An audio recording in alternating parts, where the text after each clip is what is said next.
time for another 2025 red pill roller coaster.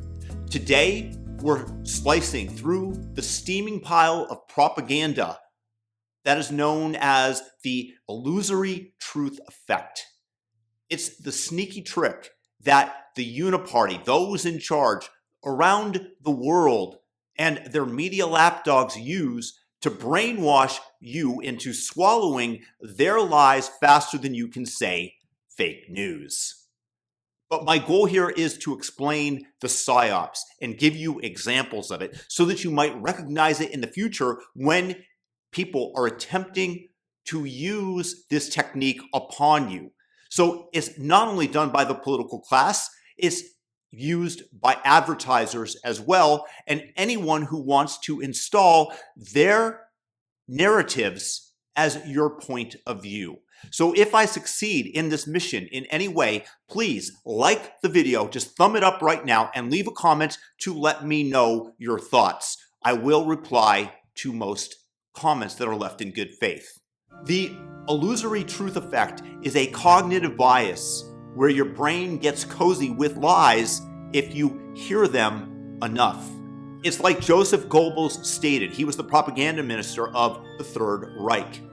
He said, if you tell a lie loud enough for long enough, it becomes the truth.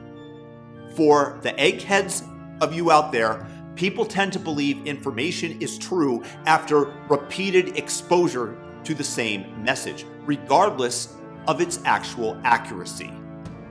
Why? It's because familiarity breeds trust, especially if the message is simple and emotionally charged and fits into your biases, then it does wonders.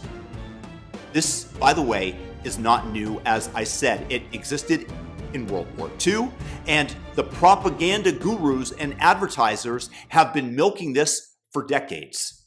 In ads in the 1950s, they will repeat, "This detergent saves your marriage," until you're tossing it into your cart.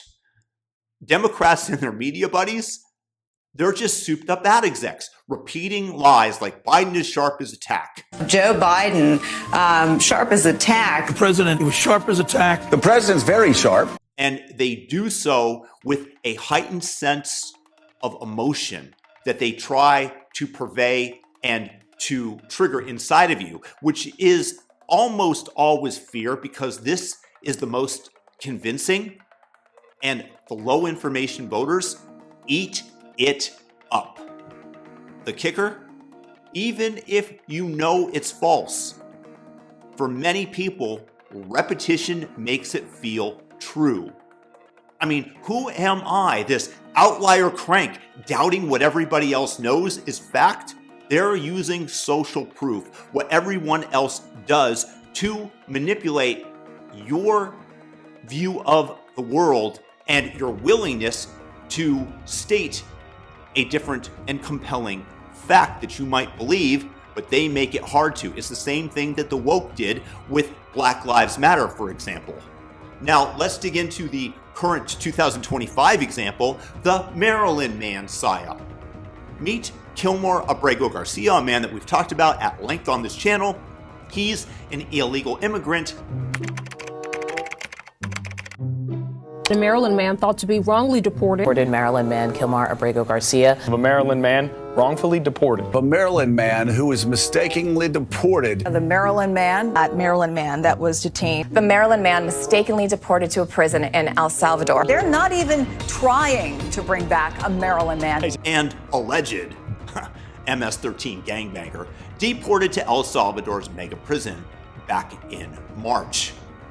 The Trump administration says that he's a violent thug with a rap sheet, domestic abuse, human trafficking suspicions, and was found cozying up with MS-13 goons in a Home Depot parking lot, in addition to the tattoos that are all over his knuckles, as well as eyewitnesses and confidential informants stating that he is, in fact, what he represents. But the Democrat media axis, they're calling him a Maryland father, an upstanding citizen, like he's auditioning for Father of the Year. here's the scam. CNN, MSNBC mentioned Garcia's illegal status in only about 6 to 13% of 500 plus segments. That's according to Grok. But slapped Maryland man on him. The Maryland man. Maryland man. The Maryland man. Maryland man. Kilmar Abrego Garcia, the Maryland man. The Maryland man. As though it's his LinkedIn title.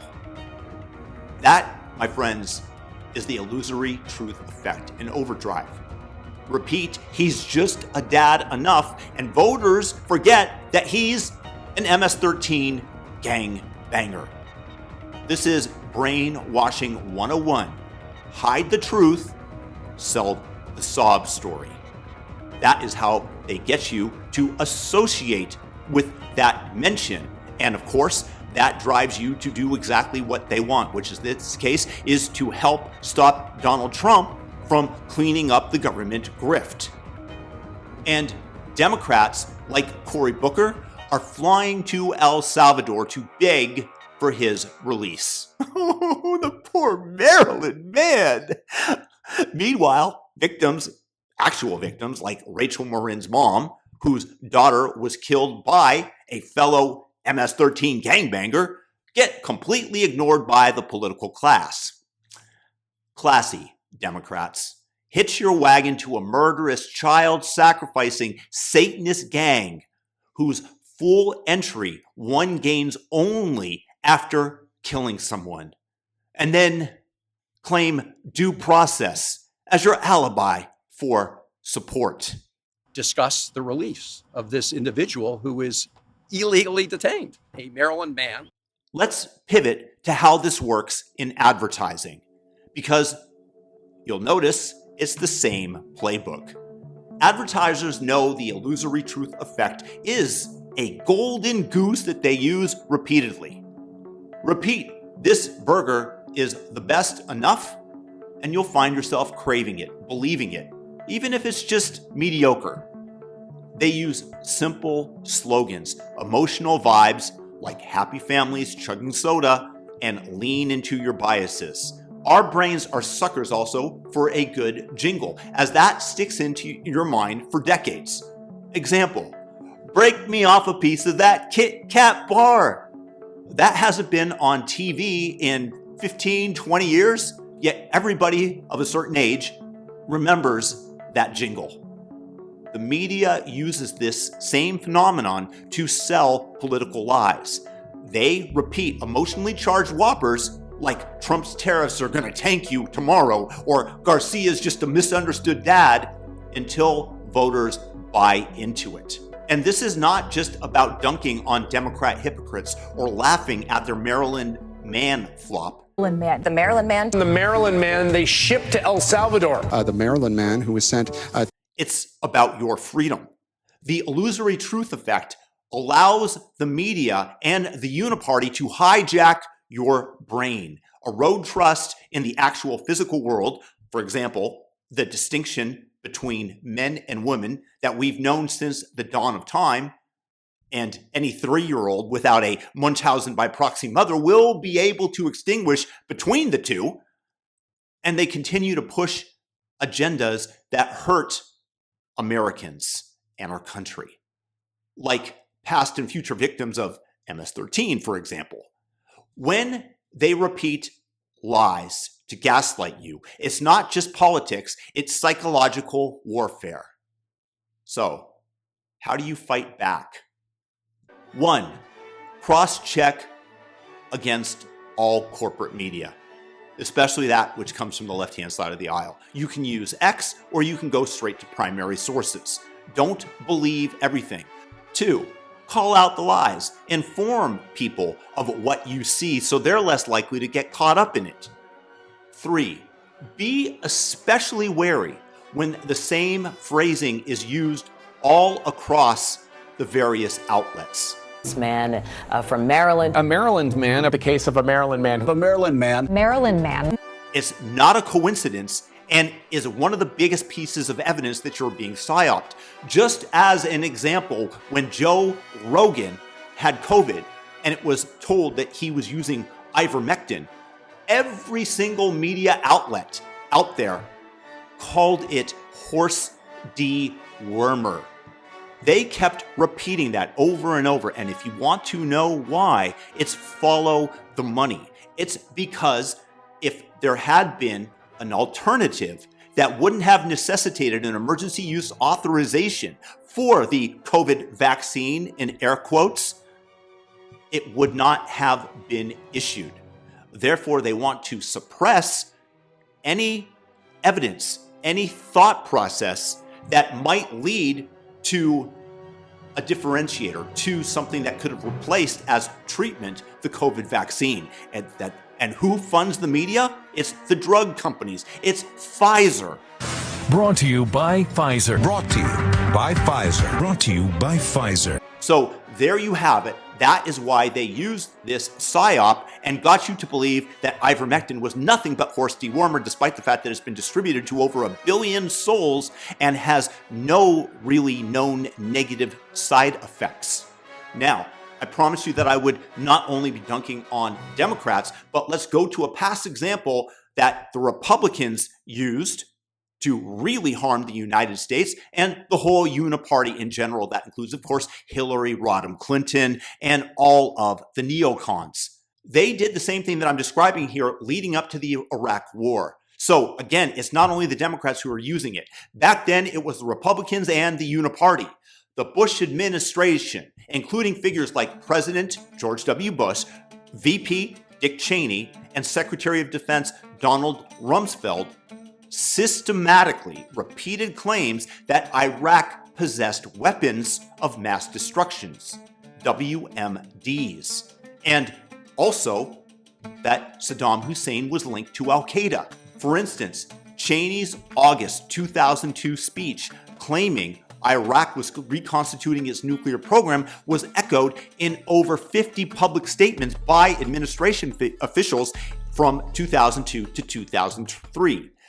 This repetition was 100% deliberate and premeditated. It was leveraging the illusory truth effect to make these claims feel self-evident, despite the thinnest of evidence. For example, the debunked yellow cake uranium story.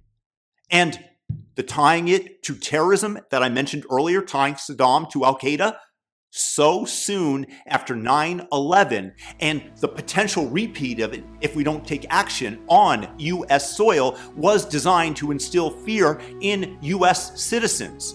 Remember, this is one of the keys. It's an emotional amplification while hearing repeated lies, like Iraq has weapons of mass destruction. This combined with the de-amplification of counter voices by the media, like Hans Blix, the weapons inspector in Iraq, who reported, and actually turned out to be correct, that they had none, and the promotion of the uniparty narrative all over the corporate media worked. Just to illustrate, a September 2002 Gallup poll found 58% of Americans believed Iraq had WMDs. By March 2003, after relentless messaging, this jumped up to 79%. A Harris poll in February of 2003 showed that 72% believed Saddam was personally involved with 9/11, a falsehood repeated enough to stick, even though it lacked any evidence. These shifts reflect the illusory truth effect at scale, driven by a coordinated campaign. And by the way, if you don't believe me, it's been documented. There are declassified documents like the 2002 Downing Street memo that suggest the US was fixing intelligence around the policy of regime change in Iraq. While not explicitly mentioning the illusory truth effect as being used, the memos note that facts were being fixed. That aligns with a psyop's goal of shaping perfection through selective, repeated narratives. Maryland man. That Maryland man. The case of the Maryland man. Kilmar Abrego Garcia, that's a Maryland man. The Pentagon's Office of Special Plans, which fed unvetted intelligence to policymakers, further fueled the repetition of these absolutely dubious claims. This is a tool wielded most often by those in power, which is why the decentralized internet is so scary for them and why they have engaged in all of the censorship activities under the Biden administration. It especially explains why they've demonized Elon Musk for freeing Twitter from their authoritarian control, where they could suppress any narrative that they desired, and why they want to destroy him so dearly. So, guys, let's keep the heat on these propagandists, because the truth is cooking, and this Maryland man lie is getting roasted on the spit of 2025 justice. The good news is that they are able to control fewer and fewer people with their lies as the internet decentralizes and the narrative cannot be contained over the cacophony of different and fractured voices that exist out there. So if you learned something, drop me a comment about what it might be and like the video and subscribe. God bless, and let's counter the illusory truth effect by, at minimum, recognizing it in the future when they're attempting to do it to us again. Peace.